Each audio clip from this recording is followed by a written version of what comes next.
Hey y'all, welcome back to my channel. My name is Annalisa and this is Homemade Sunshine. So for this week's video, I missed last week's, unfortunately.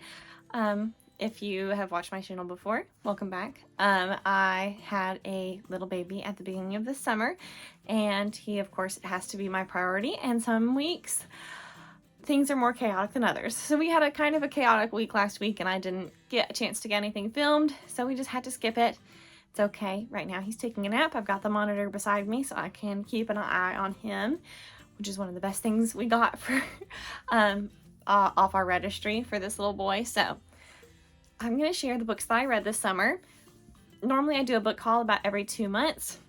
This is 3 months, June, July, and August, because since I had a baby, I haven't been doing a whole lot of reading other than reading What to Expect the First Year every month, reading that through that book.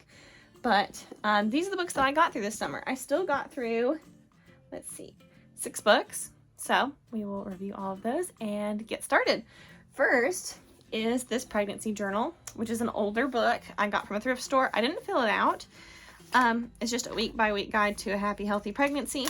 I used my own journal to write things, not about my pregnancy, but I've been writing things to my son. I wrote him letters while I was pregnant, and then I write things that I want him to know about himself. Like, right now, his favorite books are Dr. Seuss books. He's a big fan of Dr. Seuss. And, you know, just different little things, or like nicknames that we've called him, different things like that. So when he's older, he'll be able to know that sort of stuff. But this was really nice to know for each week, like what was happening with the baby, some different tips and helpful things. And I didn't have the book What to Expect When You're Expecting. I only had this, and I liked this. I liked the format. And then it would sometimes ask you, like, give you little prompts, like self-care measures that you're taking, or nursery plans and ideas. And they would have little quotes about having babies, like life is tough enough without having someone kick you from the inside. They're not all that comedy based. Another one was, I love being pregnant and feeling the kicks, rolls, and hiccups, but I can't wait to see what our baby will look like. 9 months is too long to wait.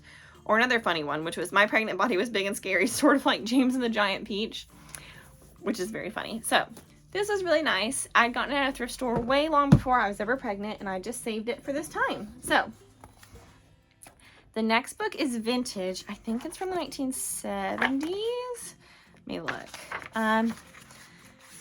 This is I Haven't a Thing to Wear, or Getting Down to Basics in Fashion and Beauty by Judith Keith. And it was published in, copyright is 1968.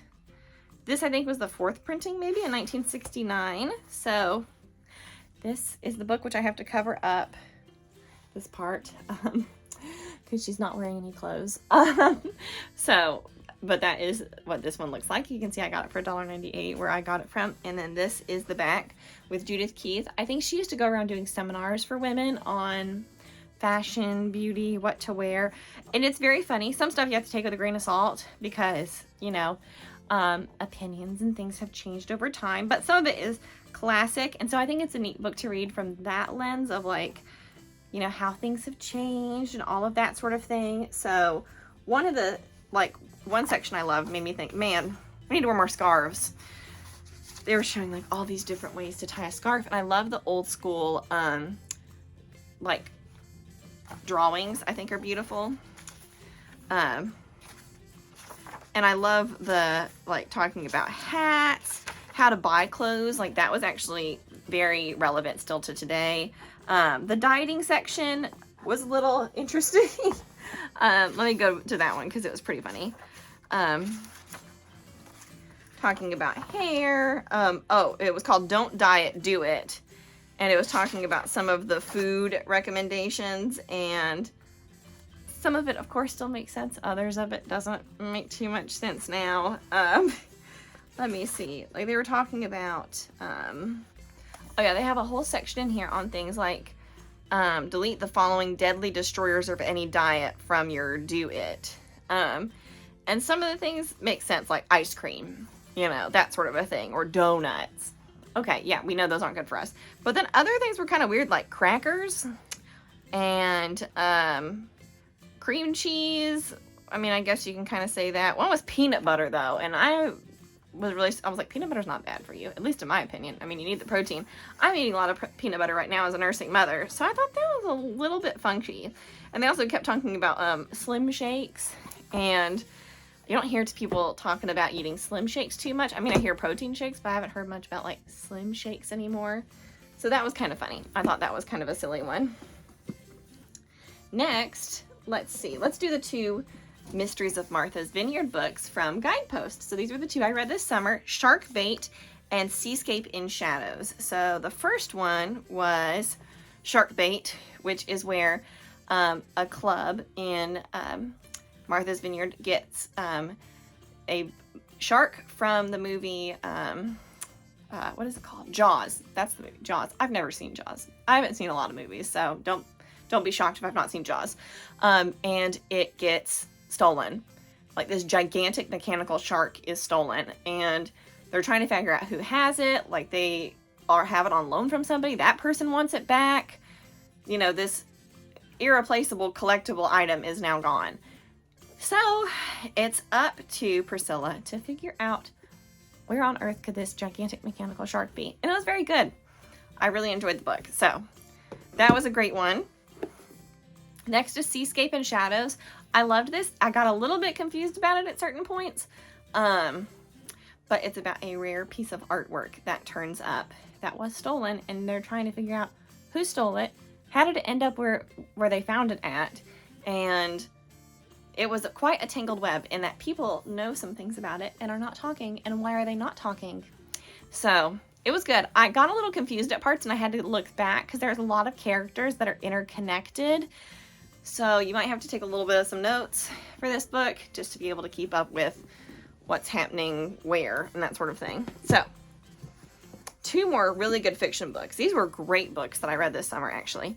Both of these I think I picked up from my library book sale, so that was really cool. First is Carolyn Brown, The Blue Bonnet Battle. I love Southern Lit. That's one of my favorite. I love inspirational fiction, which is like what Guidepost is under, and I like Southern Lit. Not Southern Gothic, but Southern Lit. So this is about 2 women battling it out in a small town of who's going to be the queen bee, basically. 2 older women, and both of them are trying to become the queen of funeral dinners, which is very funny.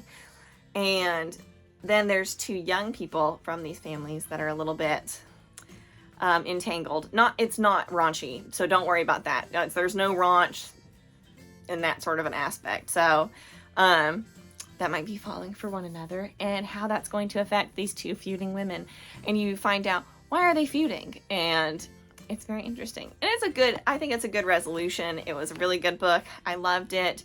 It's told from a lot of different perspectives, and I loved it. It was such an entertaining read. It's about, how many pages is this? About 300 pages, roughly. So, good read, not too long. I don't love a book that's like crazy long, so that's a good amount of good length for me. This book, loved it. I absolutely loved it. It's up there as one of my favorite books. Like, I love the book, The Sound of Music, written by Maria von Trapp. It's called The Trapp Family Singers, and then it says like the family that inspired The Sound of Music. Love that book. Like, one of my all-time favorite adult books. I have to say adult books because it's not like a favorite children's lit. This is Aprons and Silver Spoons by Molly Moran. This is a fantastic book if you love, say, Call It the Midwife or Downton Abbey. I've never watched Downton Abbey, but if you like those kind of like period, like English period pieces, you're gonna love this. It was What Is It Really Like to Live Below the Stairs in the 1930s. And you follow Molly Moran. So this is not fiction. This is her, what's the word? I can't think of it. It's not like an autobiography because it doesn't go through her whole life, but it's a memoir, I guess, is kind of, I think that's what you would term it, of her working for a very wealthy family. What was that like in the 1930s? And you're kind of watching her grow up because she starts at 14, and she gives a little bit of like her life before she started, and you do learn about like kind of the SparkNotes version of her life up until she writes the book. And oh my gosh, it was so entertaining, so good. So much was happening in the 1930s. Oh my gosh. I mean, it was It was awesome. I really liked it.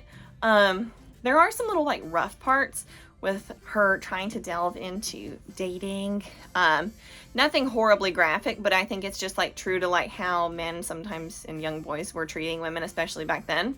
I mean, these things still can happen today, but more so things that were, I don't know, people didn't criticize as much for back then. So this was an excellent book. I loved it, but don't worry about there not being anything that's like overly horrible, more like boys pushing their luck, so that sort of thing. But I would recommend all these books this summer: Aprons and Silver Spoons, The Bluebonnet Battle.